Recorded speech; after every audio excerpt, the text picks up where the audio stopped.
Ce soir, nous avons souhaité rendre un hommage à nos militaires qui sont exposés au risque dans les combats.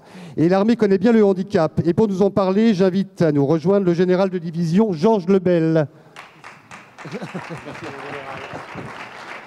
Bon, je suis en civil parce que je suis à la retraite.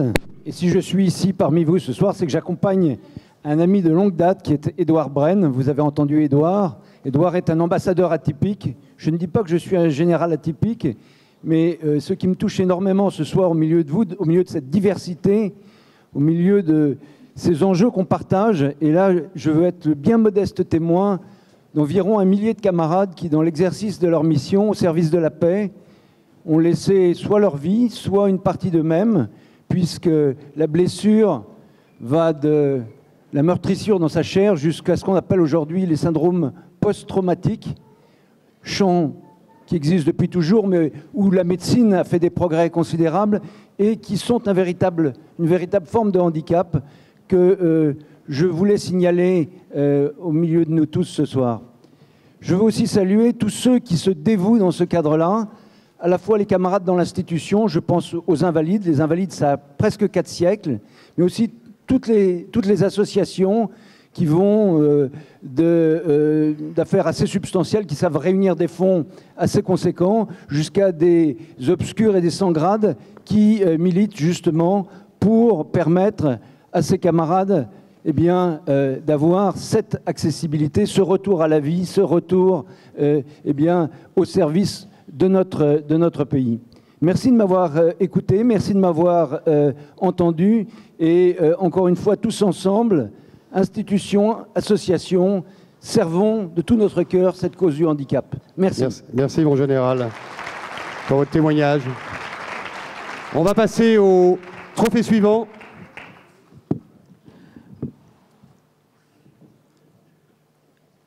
Il faut savoir que le tourisme est un facteur de développement économique et surtout, je dirais, l'accessibilité du tourisme. Et c'est un enjeu important pour notre société ici. Et donc, pour le prochain trophée, qui est mis en partenariat avec l'association Tourisme et Handicap, on va voir d'abord un film de Madame Annette Masson. Oui, Madame Masson ne peut pas être avec nous ce soir, donc on a un petit mot de sa part.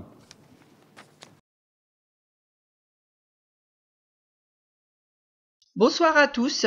Je suis désolée de ne pas être parmi vous ce soir car je suis actuellement en déplacement en Corse prévu de longue date pour la mise en œuvre du label Tourisme Handicap, dernière région française à mettre en œuvre le label, et nous ne pouvons que nous en réjouir.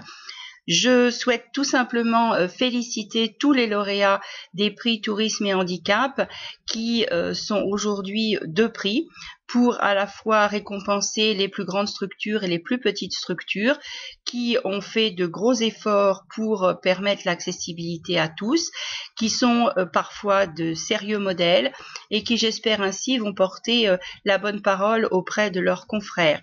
Mais je ne néglige pas les quelques 5300 autres sites labellisés qui également méritent nos félicitations. En tout cas, je vous souhaite une excellente soirée et je vous prie de bien remercier de ma part les lauréats qui vont être remerciés dans quelques minutes.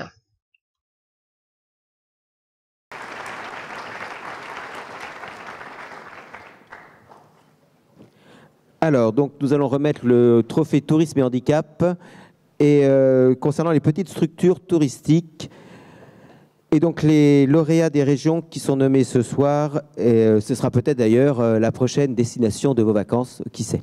Alors, je vais appeler Monsieur Pierre Boudot-Lamotte, qui représente Madame Annette Masson ce soir. Et puis, je vais également, pour remettre ce prix, pour qu'on gagne un peu de temps, appeler Monsieur Yannick Fassert, président de la Fédération nationale des gîtes de France, et Isabelle de Botton, comédienne. S'ils peuvent monter sur scène pendant ce temps-là. Alors, il faut savoir que ce soir, sur les nommés, ils ont été lauréats des régions, et nous avons donc 4 gîtes. Je laisse Pierre les présenter. Alors, les quatre structures nominées sont le gîte Rando pour tous à Saint-Cognard, dans le nord-ouest, et gîte Écogitation pour la Roche Bleue en Val-Lamartinien, La Roche-Vineuse, le gîte Anémone, village vacances du Puy d'Anché à Sauzé, et les gîtes Bonner, accueil universel à Saint-Flour. Le suspense, ouverture d'enveloppe. Madame la Présidente, qui sera le lauréat?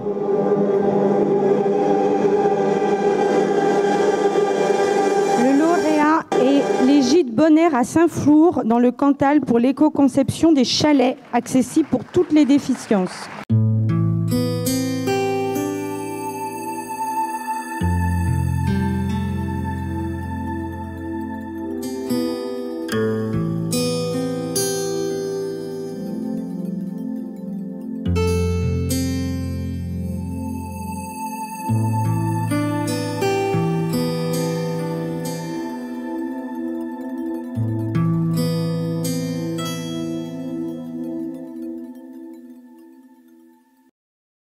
Eh bien, écoutez, je vous remercie de m'avoir invitée. Je suis toujours très émue de rencontrer des gens qui ont traversé des situations de handicap, parce qu'en général, ce sont des gens qui ont une expérience de la vie beaucoup plus forte, beaucoup plus profonde que la plupart d'entre nous, les valides.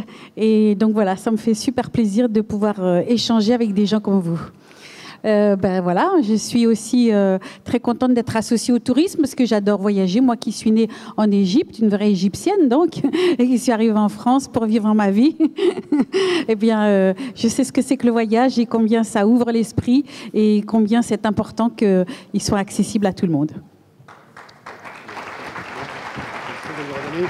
Monsieur Salah. Je suis enchantée de vous remettre ce trophée du tourisme. Bravo.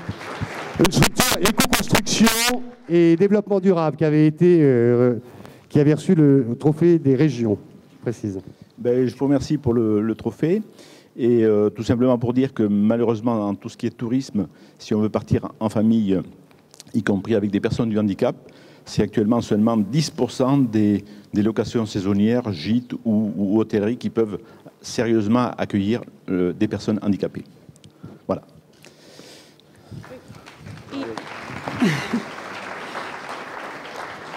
Et jouir d'un paysage tout seul, être dans la montagne tout seul, c'est pas rigolo. Donc merci de pouvoir ouvrir ça à la famille. Et je vous fais la bise. Merci.